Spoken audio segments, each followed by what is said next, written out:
Hello, and welcome to the Jewish Independence panel on anti-Semitism after October the 7th.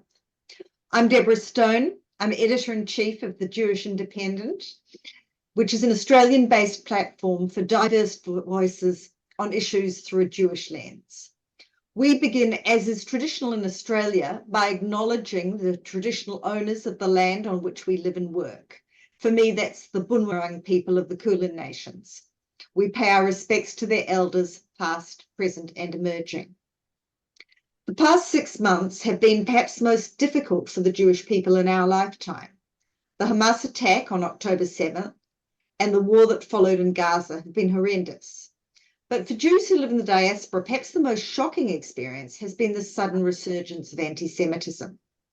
There are no shortages of figures on this. In the US, the ADL has reported a 140% increase in incidents of harassment, vandalism, and assault compared with the previous year.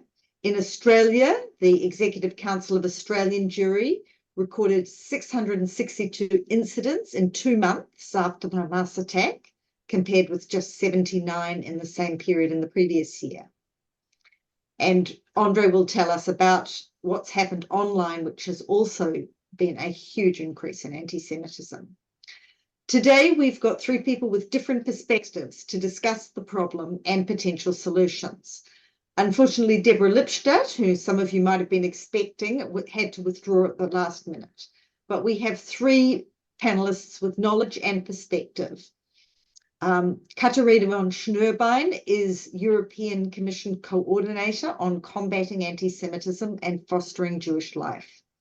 Together with her team, she's drafted and is now implementing the EU strategy on the subject. Andre Oboler is the CEO of the Online Hate Prevention Institute, an Australian-based organisation dedicated to tackling all forms of online hate and extremism.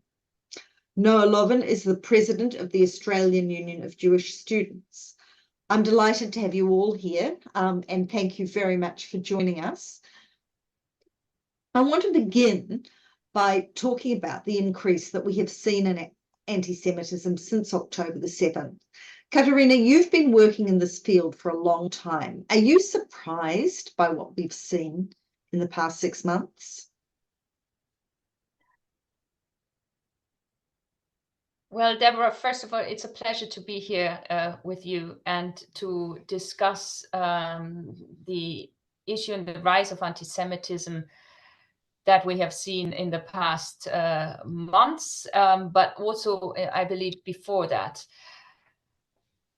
I don't want to say I'm surprised. I'm definitely shocked about it, but unfortunately, we had seen already significant increases of levels of anti-Semitism during the pandemic, then with the Russian aggression on Ukraine, the inflation that happened, and so it has gradually built up. What was shocking after the 7th of October is the way anti-Semitism exploded and the tsunami of anti-Semitism that we see that remains very high. And in a way, it's absurd. The Jewish people, Israeli civilians, are being attacked in the most brutal ways. It's the worst attack on Jews since the Second World War, since the Shoah, and yet, as a reaction to it, anti-Semitism increases. And it didn't only increase when we saw the reaction of Israel towards Gaza, but it increased and it erupted on the 7th of October in some of our streets where people were celebrating what Hamas had done. So I think this is the essence of what we are seeing. And then as a reaction, there was a lack of response from those from whom we would have expected responses, from the women's organizations, from organizations, children's organizations that did not speak up about the mutilations that happened to children. No solidarity concerts, or few only from the cultural sector, so these the reactions that we could have expected to side with the Jewish people after this horrific attack, those were not there. And I think this has to do with a very deeply rooted but not new anti-Semitism. It's something that is very deep, and it changes, mutates, and the form of anti-Semitism that we see now most is related to Israel and to biases, to holding Jews here in Europe and elsewhere in the world responsible for the actions of the State of Israel. What about you, Noah? Have you seen a major change on campus? I think that for Orges here, Orges have been on the front lines of fighting anti-Semitism for 75 years. And so dealing with anti-Semitic incidences is nothing new to us. But what we saw, I guess, pre-October 7th and post-October 7th is the sheer scale and intensity of those anti-Semitic incidents really pile on post-October 7th. And we know that anti-Semitism was very prevalent in academic institutions prior to October 7th. Orges conducted a survey where 1 in 5 Jewish students reported that they avoided campus due to anti-Semitism.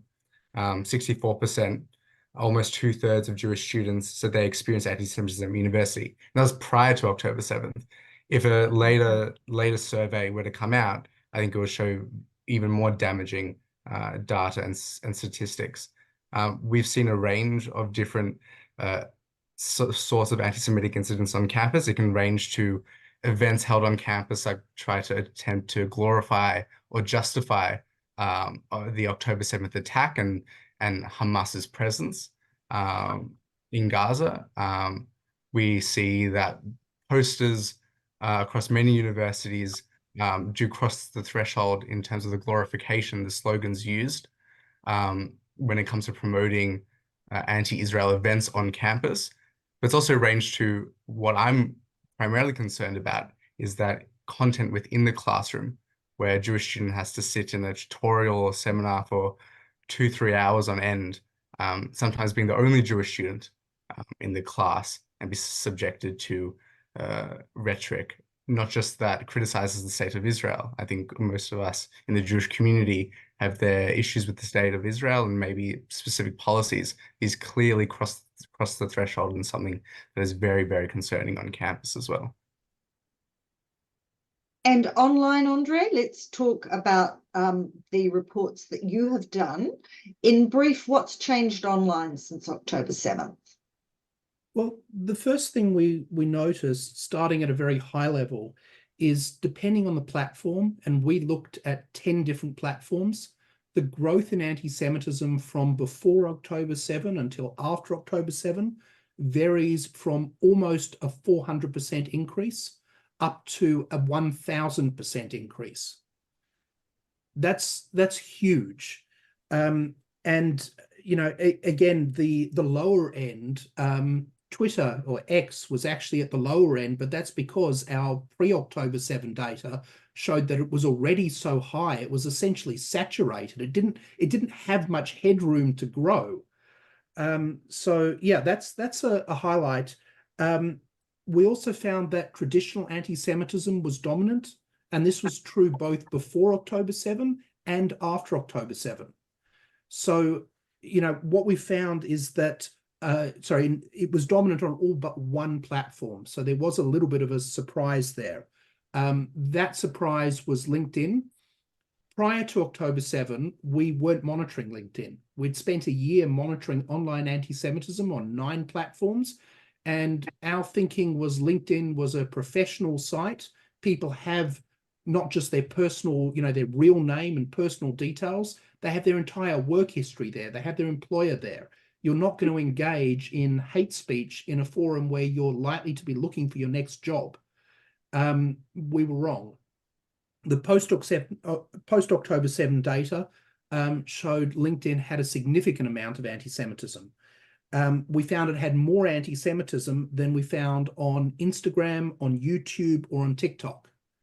And that was a real surprise. We also found it was the only platform where Israel-related anti-Semitism was more dominant than traditional anti-Semitism.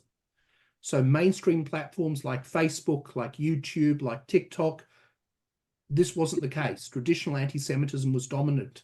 Even in far-right platforms, Telegrams, Gabs, etc., we were finding that traditional anti-Semitism was dominant.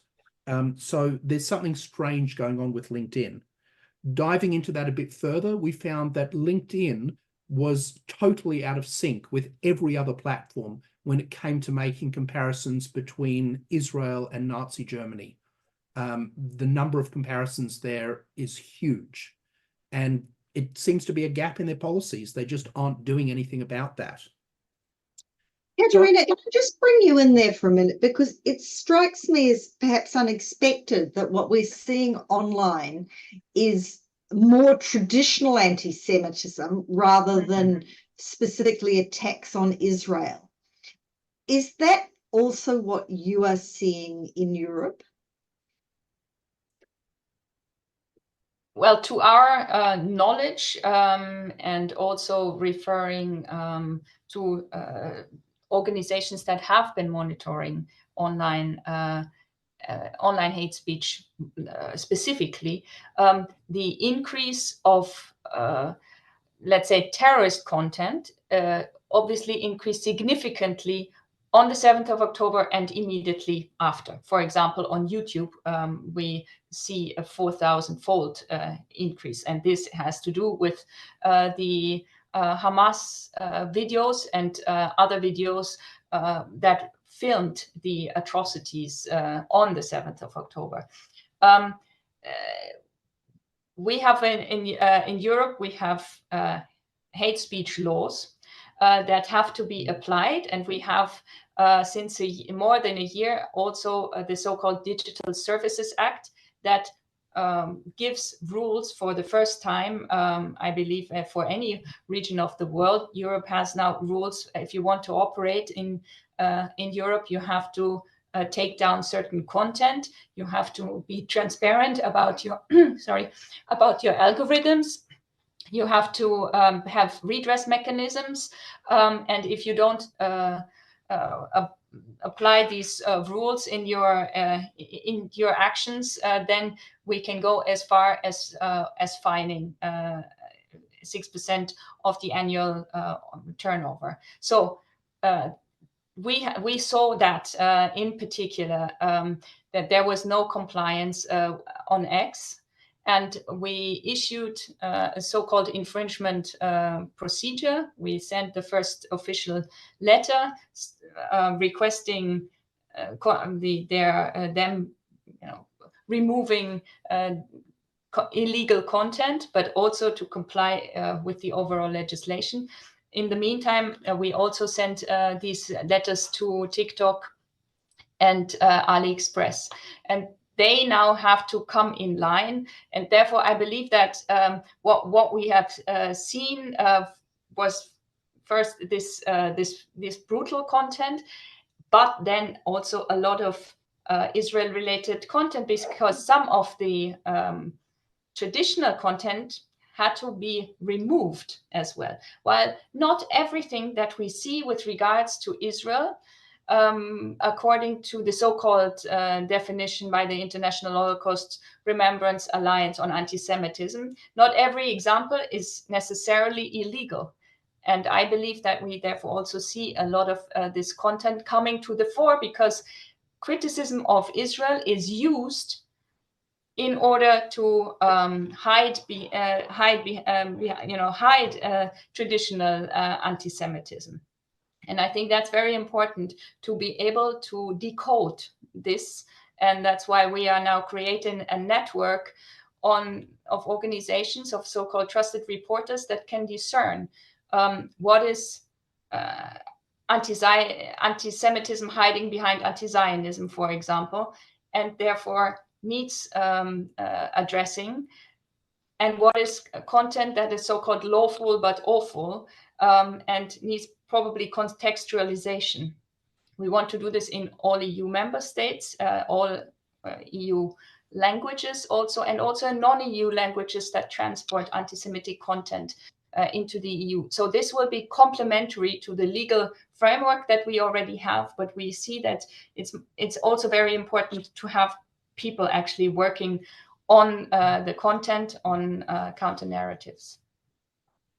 Deborah. So is it the case that the IRA definition, the International Holocaust Remembrance Association definition, which considered certain kinds of attacks on Israel to be anti-Semitic, for example, denying the Jewish right to self-determination, is that working to define what constitutes anti-Semitism? Or do we need, what I'm hearing from you, Katharina, is we need more defined, more definite mechanisms?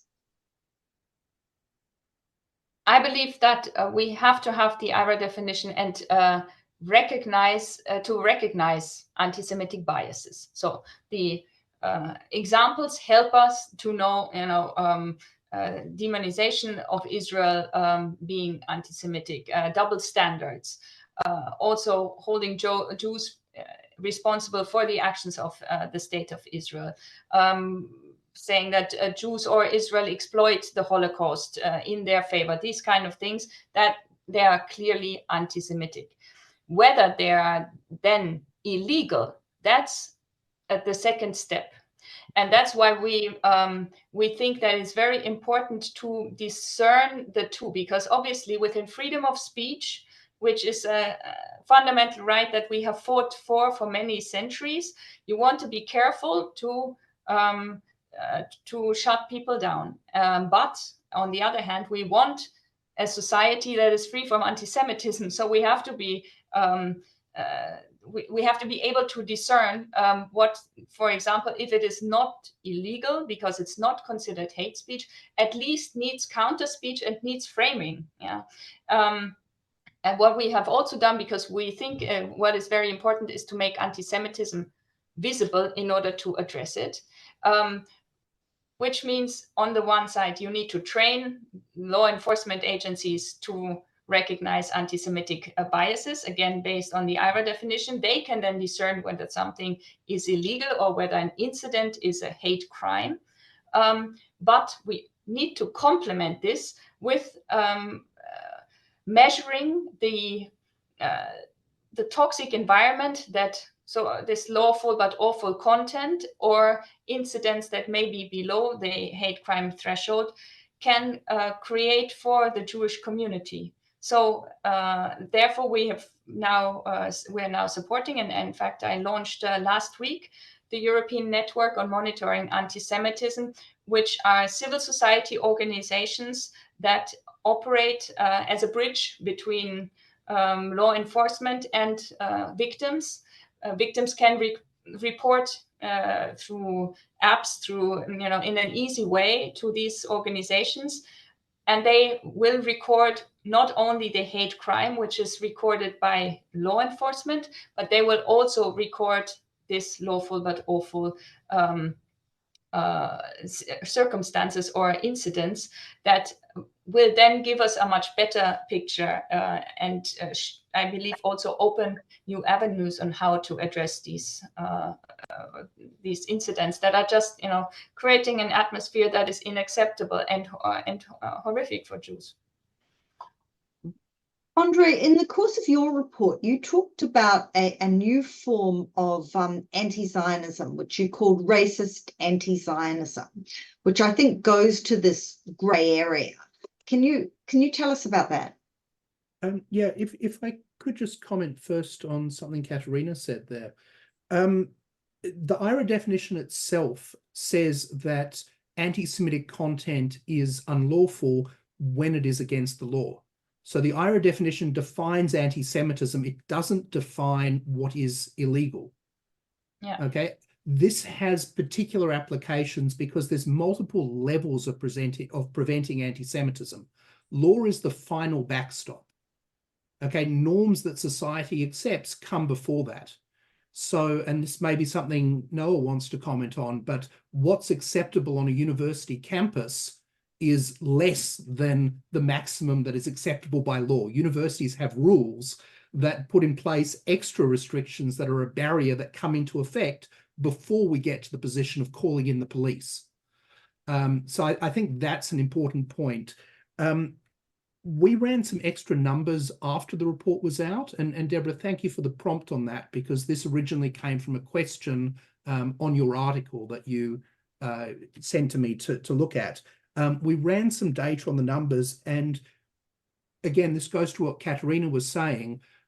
The content that is anti-Israel content, that is anti-Semitic within the context of the IRA definition, within those Israel examples, we found that only 8% of that content only existed within those categories.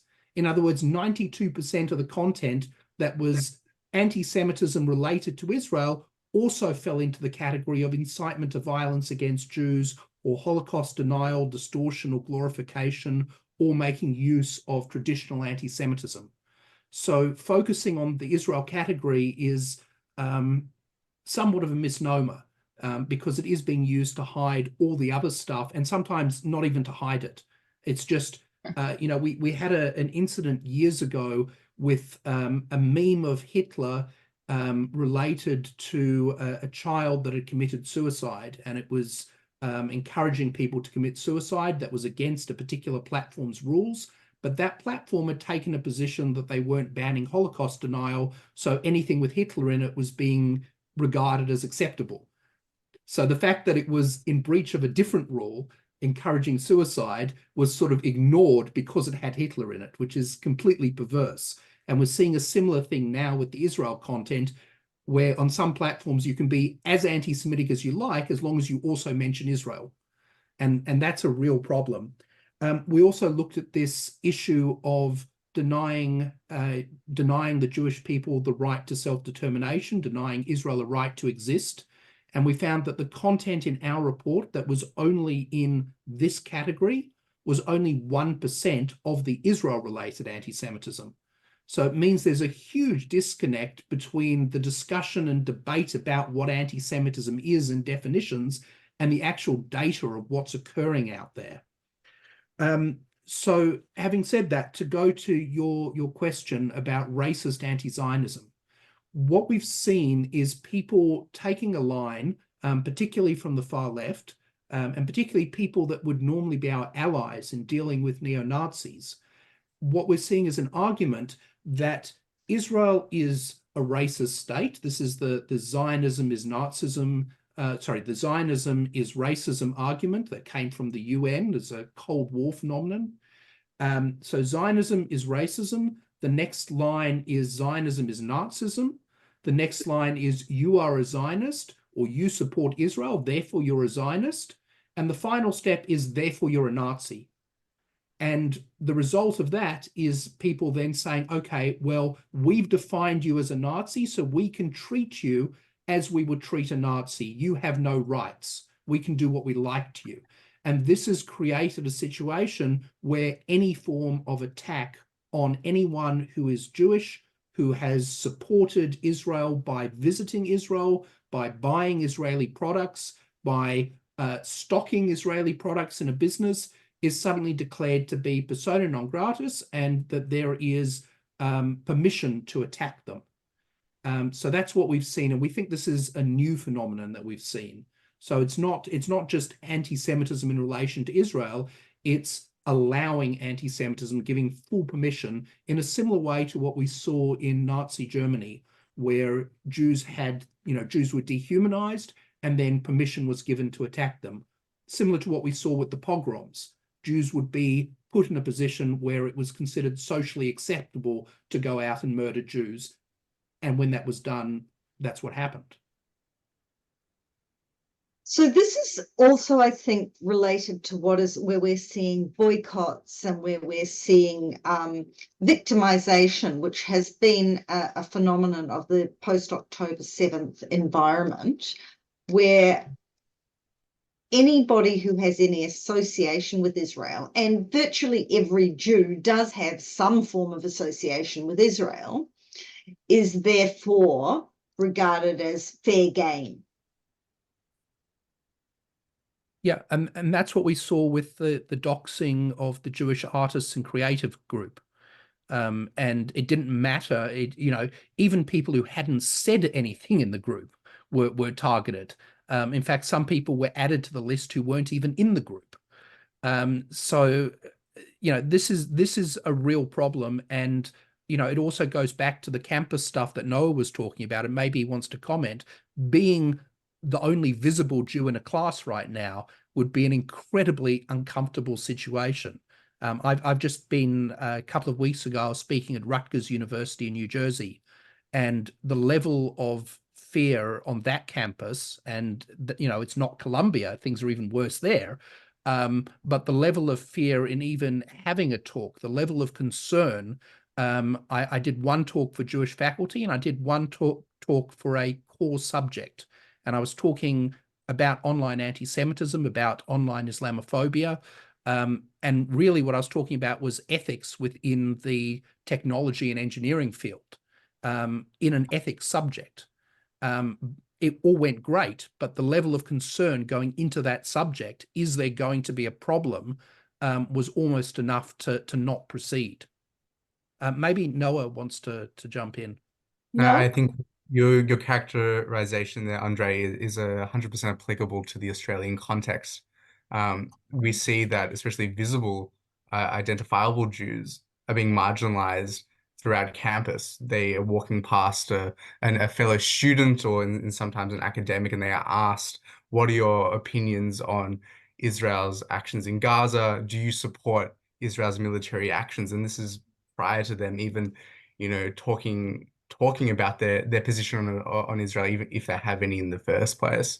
I think it speaks to a deeper issue where, Jewish students, whether they're visibly identifiable or not, especially students, are waking up every day having to make a choice whether to wear identifiable Jewish jewelry, whether to say, as you said, Deborah, every Jew has some sort of connection to Israel, and they have to really internalize and ask themselves, are they going to say to their university classmates, are they going to say it to their lecturers if they're asked, where do you come from? And the student is by chance Israeli.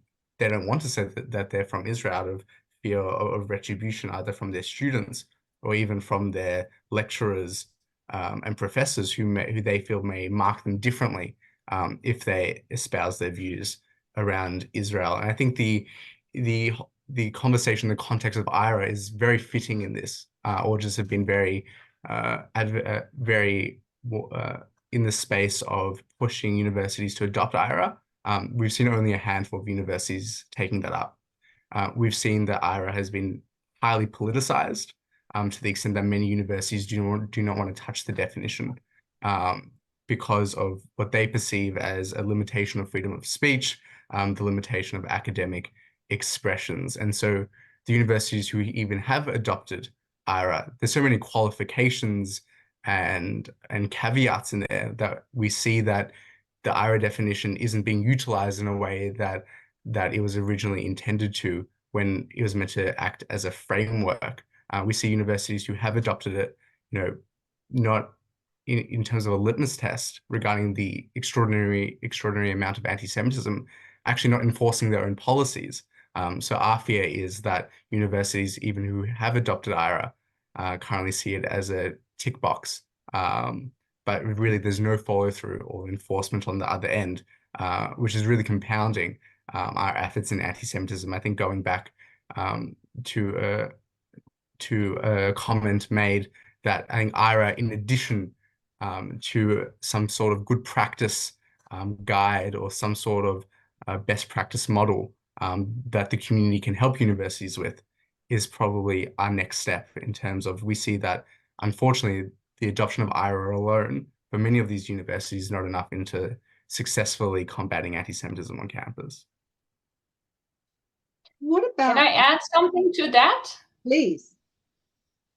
Just on the IRA definition, first, I would like to say that at the European Commission, together with the IRA, in 2019, we published a handbook on a practical guide on the use of the IRA definition with real-world examples and how they relate to the different examples. And I think that this is very important. We see that law enforcement are using them more and more. And frankly, I think that especially in the current situation, the IRA definition is useful. It's politicized because it works, because it reflects, and we have also proof of that in our survey that we held among 16,000 Jews in 2018, that the examples resonate with the vast majority of Jews in Europe as to what they perceive as anti-Semitism. We have a victim-based approach here at the Commission, and I'm sure that in Australia this is a similar case with regards to all different kinds of victims. So if we talk about the Jews, well, then we have to look at what they perceive as anti-Semitism, and this resonates with the IRA definition. And I believe that those who politicize it, they should really look at why they are doing this in that way, because the IRA definition itself says that criticism of Israel, like that leveled against any other country, cannot be considered anti-Semitic. And the other aspect is context matters. Yeah. So there is a lot of flexibility with regards to the concrete aspects. And then also, as Andre said, whether an anti-Semitic incident is illegal is defined by law. So by definition, this cannot limit freedom of speech. Just that people who had the clear anti-Zionist views or hid their anti-Semitism behind anti-Zionism now can be called out for these things being anti-Semitic, and they have the possibility to have counter speech. No one prevents them from it, but that this is a two-way street is a new experience for many, and I think that that's why the IRA definition is really important as measure, as a non-legally binding tool, also to protect Jews, in particular now students on campus, which by the mere fact that they are afraid of going to campus and therefore maybe refrain from going so, have an impediment to their fundamental right to education. And if you know that the education, was always the only thing that when the next pogrom would come, you could take with you, then it becomes even more pernicious that suddenly Jews feel that they are no longer safe on campuses. So I think we have to see this in a much wider view and also in a more long-term view, and therefore addressing the situation in universities is one of the most urgent things, I believe, next to obviously the aspects of security. Are you getting the same kinds of occupations on campuses in Europe that we're seeing in America and Australia? I believe it's slightly different. It's definitely very different from the United States. We have seen incidents of Jews, for example, not being admitted to certain pro-Palestinian events, being called a Zionist for we don't want this Zionist here. We, in one very concrete case in Sciences Po in Paris, saw an interesting inversion of perpetrator and victim that we have seen for so long, that the victim becomes the perpetrator. That on an incident where a member of the Jewish Union was not admitted to such an event, it was filmed, it went viral. Even Macron commented on it as unacceptable. The next day, the university comes out and says, why does politics get involved in this? They should leave it to us. And the day after, the pro-Palestinian organization says, well, anyway, this was a setup. And here you see the Jews have very good relations with the political class. Yeah. So in 3 days, and we saw that also after 7th of October, this inversion. And we've seen attacks on individual Jews on some campuses, including one on Berlin, where the victim had to go to hospital attacked by a pro-Palestinian activist simply for being visible on campus when hanging up posters with hostages. Yeah, so it is very difficult, but I don't think it has reached the level that we see in some campuses in the US. Andre, you mentioned, and it was a very good point, that universities have codes of conduct. And this is an issue that has come up, particularly in the United States, where it's quite clear that a lot of the protests are violating their own universities' codes of conduct. And it's particularly noticeable that this is occurring at some of the so-called elite universities where, you know, the codes of conduct are supposedly strongly enforced. What's your experience, Noah, in terms of the response of the universities to trying to control or failing to control anti-Semitism on campus? I think that there's varying degrees of ways and responses that universities here in Australia and New Zealand have done in response to anti-Semitism. I would say that a majority of universities across the country have engaged in good faith. Obviously, there is the restraint of freedom of speech, which is overarching in many of our conversations with faculty, with university administration. The universities that lean on a victim-based approach are often the ones that we see as the better responses. In terms of, there's varying degrees in terms of how that looks like on the ground. That can look like regular consultations with the local Jewish Student Society, meetings with those leaders, public statements and resources and support services as well. But since universities are engaging with us in good faith, it doesn't mean that we're actually seeing tangible results. I think, as you said, Deborah, enforcement, especially we're seeing in America, the lack of enforcement of their own policies is something that Jewish students have seen right here in Australia. I think, as Andre mentioned earlier, there's a norm that is less acceptable regarding freedom of speech, especially at universities as well. And universities in Australia have also very high standards of code of conduct regarding intimidation, threats of violence, making an unsafe environment for any student on campus. We see that those policies aren't being enforced when it comes to anti-Semitism. We know the universities have robust reporting structures. Oftentimes, us at Orges, we've guided them through how to improve their reporting structures. Still, we're seeing on the other end that enforcement not taking place, which is very disheartening and very disconcerting as well, considering the amount of consultation that Jewish students have had with many universities. There are just some universities in Australia that prize the absolutist, I guess, approach of freedom of speech, where any sort of rhetoric would not meet their threshold, and those are universities which are very problematic for Jewish students as well. But it's really about, you know, making sure that universities are pressured through us, external means as well, to really enforce their policies. Because what we see on campus is when Jewish students feel unsafe on campus, then really, in effect, no student is safe on campus because these policies are being enforced in such a haphazard way.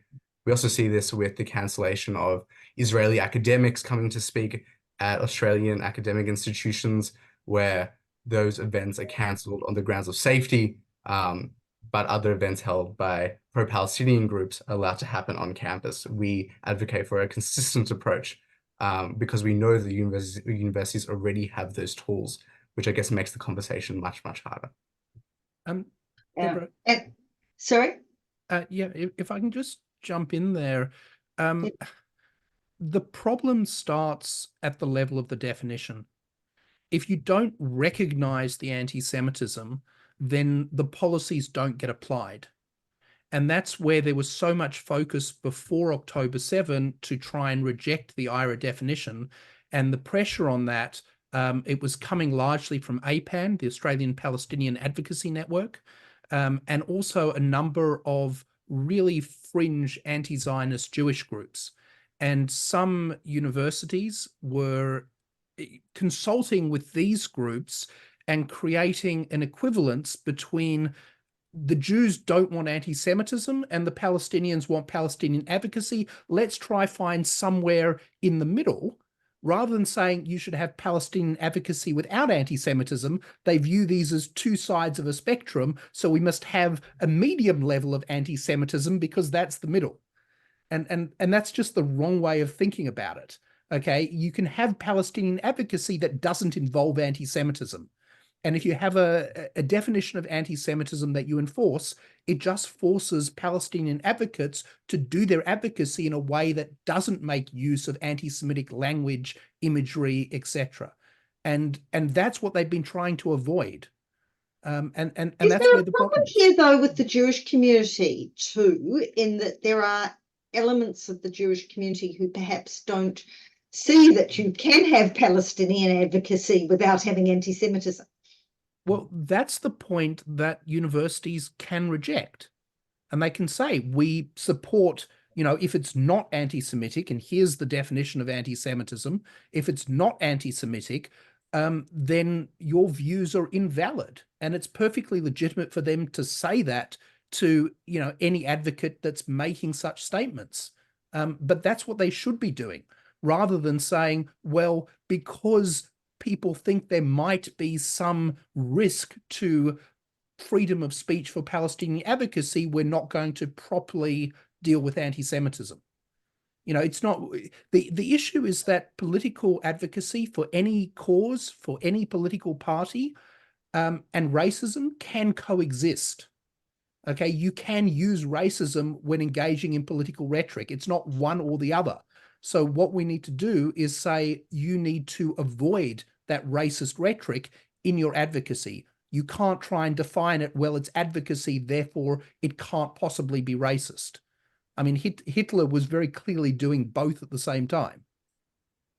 And Deborah, on that point, I think that we're seeing within the Jewish community and having those internal conversations are very necessary, and probably conversations that we haven't really had as a community.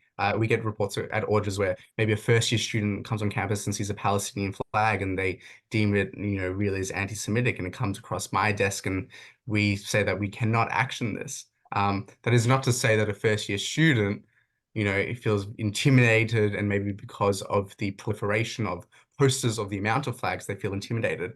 But really, it doesn't meet the threshold of even what the IRA definition would deem as anti-Semitic. And I think that many in the community probably don't see that level, but that doesn't excuse on the other end where real, incidents of anti-Semitism that clearly cross the threshold from criticism of the Israeli government to either verbal intimidation or maybe on the extreme end, physical violence. That doesn't mean that that can't get properly enforced by the universities based on the prerequisite argument that just because you criticize the state of Israel doesn't mean you're anti-Semitic. It is those types of serious issues still need to be enforced in a really appropriate manner. But I think, as you said, Deborah, maybe there is a need for an internal conversation within the Jewish community, maybe in the Jewish school systems as well, to really prepare students coming from high school to university so that actually they know the parameters of the debate within university campuses as well. I just can't, I can't stop thinking what would happen if Orges went onto campus and put Israeli flags on every flagpole, on every pillar. I can't imagine the Jewish students feeling comfortable doing that. And I can just imagine the huge outrage on, from certain groups on campus that this is totally inappropriate, even though it is a direct equivalent to the Palestinian flags being everywhere. So you've got to ask the question, why would one be totally unacceptable, but the other be totally okay? There is an issue of balance in creating a space that is a shared space for all, that things are done in proportion. I want to move on. Noah, you mentioned education, and we've talked a lot about enforcement, but we haven't talked a lot about education. So I want to come back to you, Katharina, and ask what, in your experience, works in education, and what can we be doing in that space to prevent further growth in anti-Semitism? Yes, I would like to frame it a bit to explain to those listening that at the European level since 2021, we have the first ever EU strategy on combating anti-Semitism and fostering Jewish life. So clearly having this focus on Jewish life, which is our ultimate goal with everything we do in the strategy. And we have 96 initiatives in it that we are yeah, you've got it there. Thank you. And we've got these initiatives that we implement together with member states, with Jewish communities, with other advocacy groups.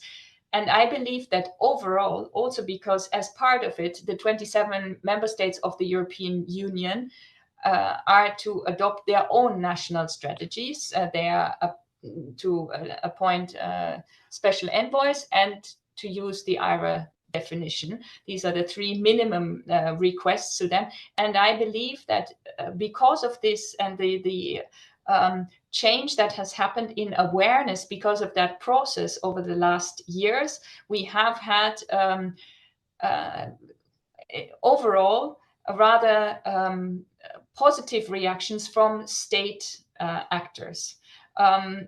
Calling out anti-Semitic incidents quickly, siding with the Jewish community, speaking out on demonstrations, visiting the communities, and so that I think has really brought about a change in the awareness of what anti-Semitism does to the Jewish community. It's not everywhere, and you will certainly find different examples as well. But overall, this has been positive, and I actually don't want to know how it would have been had we not had this kind of cooperation already in place. Here we meet with all the member states and the special envoys twice a year here in Brussels. We bring in for each country also a Jewish representative so they can discuss what needs to be done in their home country. And so we have gradually discussed the IRA definition, education, security, data collection. We are now upgrading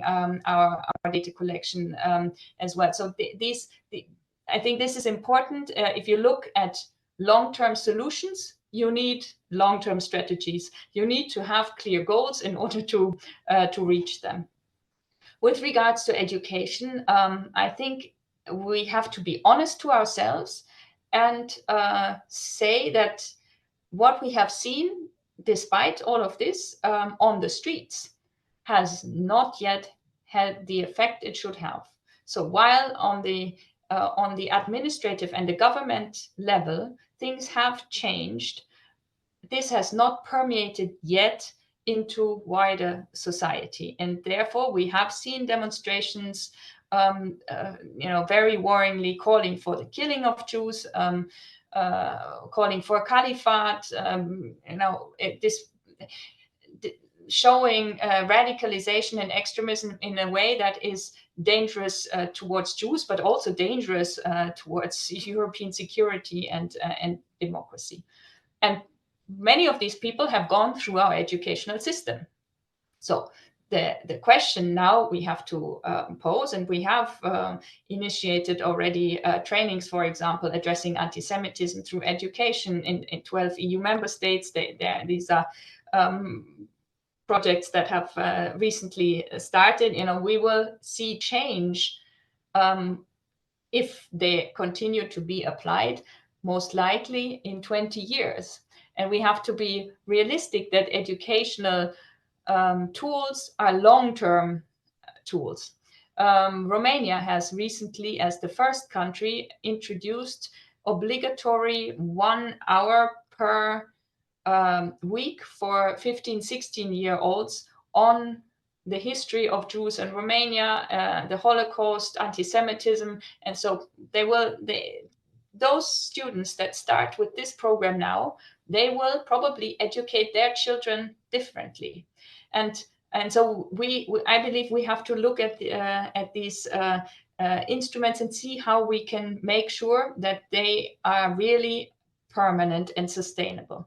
The other aspect is, and this we have questioned for some time, Holocaust education in itself is not necessarily a prerequisite to make students immune against anti-Semitism. I believe what is the game changer is the aspect of empathy and showing that, you know, what the similarities in a way, for example, between the history of the Jews of migration, of pogroms, of persecution, with the history of some of the migrants that are coming to Europe that have experienced also persecution, that came over here with nothing, that came here without speaking the language and so on, and have had a very difficult start, and thereby can be frustrated. And because they have had narratives at home that are anti-Israel or anti-Semitic, then they import this kind of hatred here. While I believe that by showing these similarities in some institutions, for example, are doing this very successfully, and it also doesn't take often so much. Often with one afternoon, you can actually dismantle quite a lot of these prejudices that you can show as unfounded. And so I think that what it really takes now, moving from this governmental level to ensuring that in the polarization that we see across society now, we react in a bridge building way.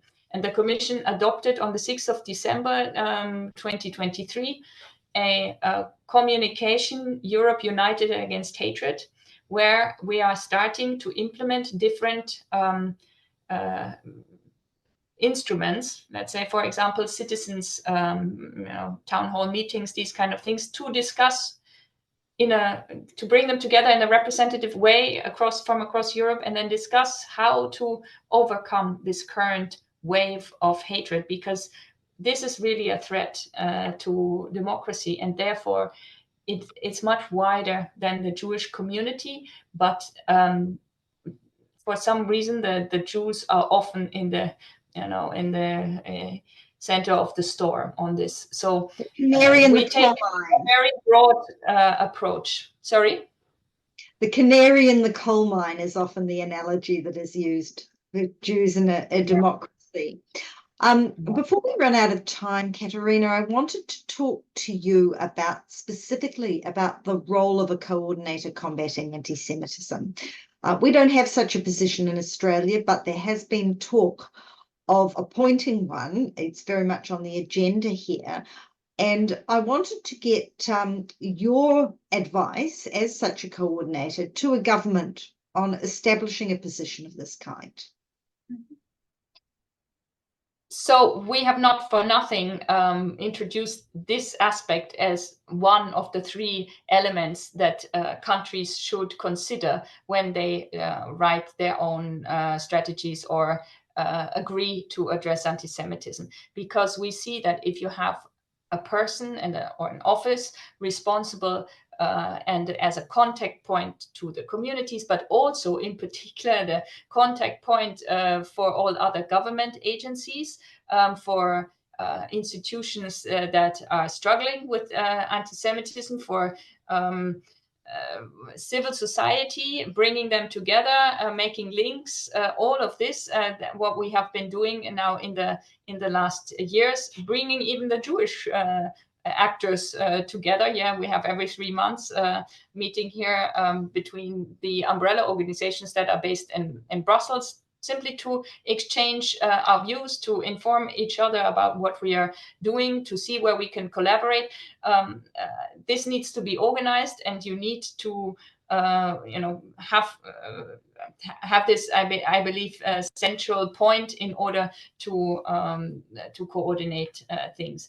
For us, it was also very important with regards to drafting the EU strategy on combating anti-Semitism and fostering Jewish life to be in a position where, empowered by the political level, you can reach out to all the other ministries. In our case, we call them director generals, and ask them what they can contribute to the strategy. And that's how we get to 96 initiatives, because the education department, the research department, the home affairs, those dealing with the digital policy, hate speech, all of them have child policy. I mean, even environment, we have managed to link the goal to have 3 billion trees planted by 2030 to Tu Bishvat.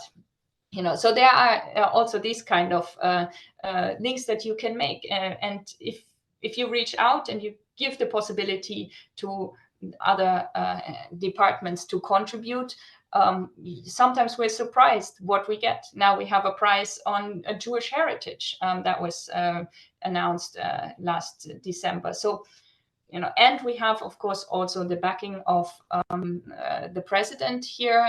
We have a vice president that is mainly on the political level responsible for it.